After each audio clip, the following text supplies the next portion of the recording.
Bismillahirrahmanirrahim. Assalamualaikum warahmatullahi wabarakatuh. Kembali lagi di channel Pena Pencari Hikmah. Kali ini kita akan bahas Rasulullah Shallallahu Alaihi Wasallam mengubah emas menjadi pasir.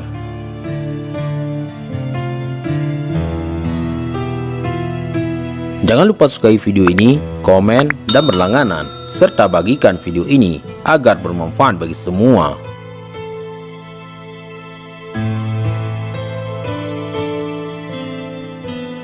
Setelah Raja Jahiliyah Habib bin Malik memeluk Islam karena melihat dengan mata kepalanya sendiri mukjizat yang dimiliki Rasulullah Shallallahu Alaihi Wasallam, yakni membelah bulan menjadi dua, ia semakin mempercayai Rasulullah Shallallahu Alaihi Wasallam setelah beliau juga memberitahukan kepadanya bahwa putrinya di rumah telah mempunyai anggota tubuh yang lengkap dan sempurna, setelah sebelumnya mengalami kecacatan, yaitu tidak mempunyai kedua tangan dan kaki serta tidak mempunyai mata untuk melihat.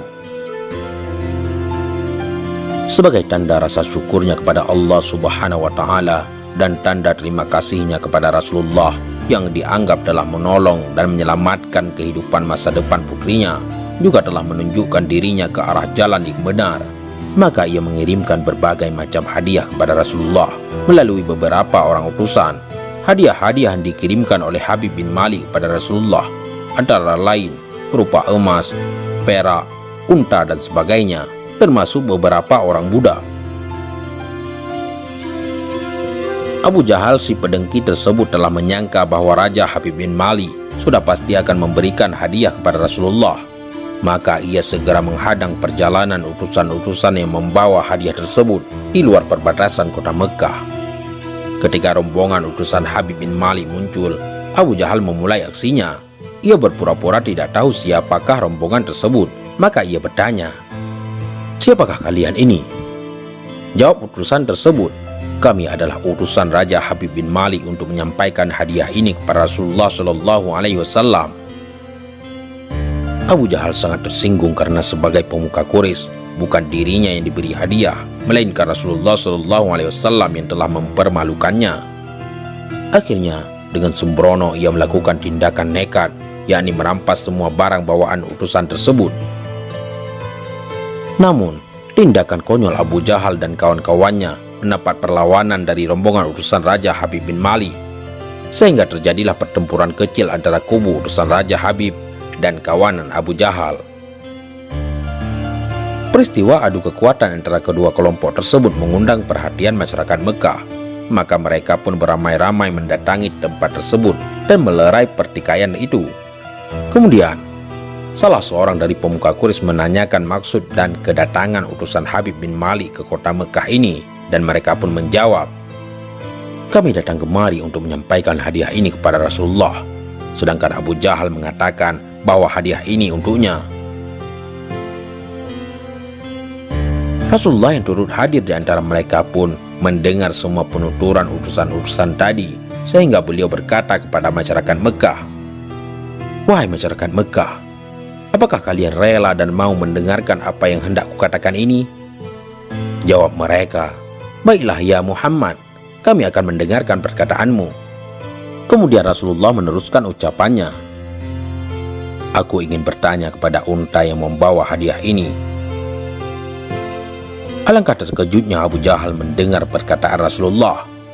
Tentu saja Muhammad akan mampu berbuat apa saja, pikirnya. Oleh sebab itu, ia meminta apa yang akan dilakukan oleh Muhammad, yakni menanyai unta pembawa hadiah, waktunya ditunda lagi sampai beberapa hari lamanya, karena ia berpendapat setelah ia meminta tolong kepada patung sesembahannya, tentu ia pun akan bisa menanyai unta tersebut dengan jawaban yang bisa ia buat sekehendak hatinya. Mulai saat itu, Abu Jahal tidak pernah keluar dari ruang sesembahan berhala. Selama 3 hari berturut-turut, siang dan malam ia tidak pernah lepas dari sujud kepada berhala, demi kemenangannya menandingi Muhammad, rival beratnya.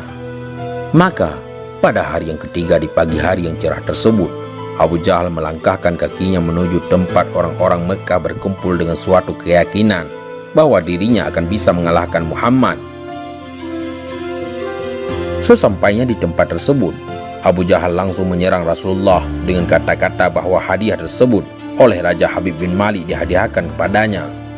Namun Rasulullah tidak mau kalah. Beliau juga menentang argumentasi Abu Jahal dengan mengatakan bahwa hadiah tersebut diperuntukkan baginya dan itulah memang yang sebenarnya terjadi. Perdebatan antara Rasulullah dan Abu Jahal berlangsung cukup lama, sampai kemudian Rasulullah mempersilahkan Abu Jahal untuk bertanya lebih dahulu kepada unta yang membawa hadiah tersebut. Sedang hadiah tersebut masih berada dalam gendongan unta milik Habib bin Malik dari negeri Syam. Setelah Rasulullah mempersilahkan Abu Jahal untuk maju, maka Abu Jahal pun secara perlahan mendekati unta tersebut. Ia berkata kepada unta itu, "Wahai unta, demi Latta dan Uzza, katakanlah." Kata-kata seperti itu terus keluar dari mulut Abu Jahal, tidak henti-hentinya sampai matahari terbenam. Namun malang bagi Abu Jahal karena unta tersebut tidak mau menjawab satu patah kata pun. Unta itu tetap saja diam, sampai masyarakat Mekah yang menyaksikan merasa bosan dengan ocehan-ocehan yang dikeluarkan Abu Jahal dari mulutnya, dan mereka pun berkata, "Wahai Abu Jahal, hentikan saja ocehan kosongmu itu. Engkau tidak akan mampu mengajaknya bicara. Mundurlah. Beri kesempatan kepada Muhammad untuk memulainya, guna mengetahui untuk siapakah sebenarnya hadiah tersebut."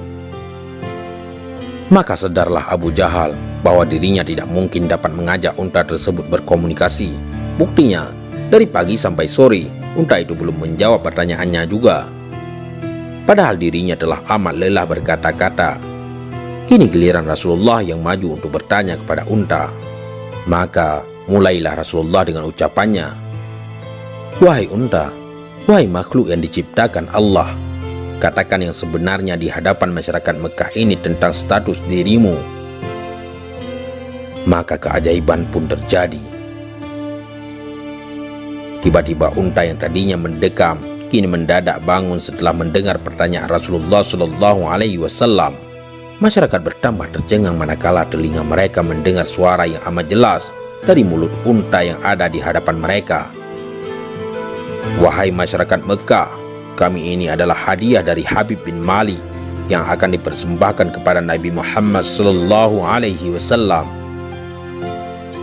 Setelah masyarakat mengetahui untuk siapakah hadiah tersebut, mereka pun mengutuk Abu Jahal yang telah mengaku-ngaku hadiah tersebut. Akhirnya Rasulullah mengambil semua hadiah tadi dan membawanya ke arah gunung Abi Kubais. Sedangkan Abu Jahal segera pergi dari tempat tersebut dengan hati yang diliputi rasa malu yang tiada terhingga. Namun begitu, ia bukannya bertambah jera, melainkan semakin bertambah dendamnya kepada Nabi Muhammad yang dianggap sebagai musuh besarnya. Rasa iri, dengki, hasil bercampur menjadi satu di hatinya yang hitam, yang telah tertutup dari kebenaran dan cahaya Islam. Adapun Rasulullah yang membawa hadiah-hadiah tersebut ke arah gunung Abi Kubais. Setelah sampai di gunung tersebut, ternyata Rasulullah mengumpulkan hadiah-hadiah tersebut dan menumpahkan semua ke tanah. Tingkah laku Rasulullah pun tidak lepas dari perhatian masyarakat Mekah yang terus mengikutinya. Masyarakat Mekah tersebut menyaksikan dengan mata kepala sendiri Rasulullah menumpahkan segala emas, perak, dan sebagainya menjadi satu. Dan dengan disaksikan masyarakat Mekah pula, beliau kemudian berkata kepada hadiah-hadiah tersebut, "Jadilah kalian ini pasir." Maka seketika itu pula, segala barang emas, intan, berlian, perak, dan sebagainya langsung berubah menjadi pasir tanpa ada yang dapat mencegahnya. Sahabat pena pencari hikmah, itulah sebagian dari mukjizat yang dimiliki oleh Rasulullah untuk mengatasi kedengkian-kedengkian dan kezaliman-kezaliman yang dilakukan oleh orang-orang kafir yang bermaksud mencelakakan beliau. Allah Maha Adil terhadap makhluk pilihannya. Mudah-mudahan ini semua bermanfaat. Assalamualaikum warahmatullahi wabarakatuh.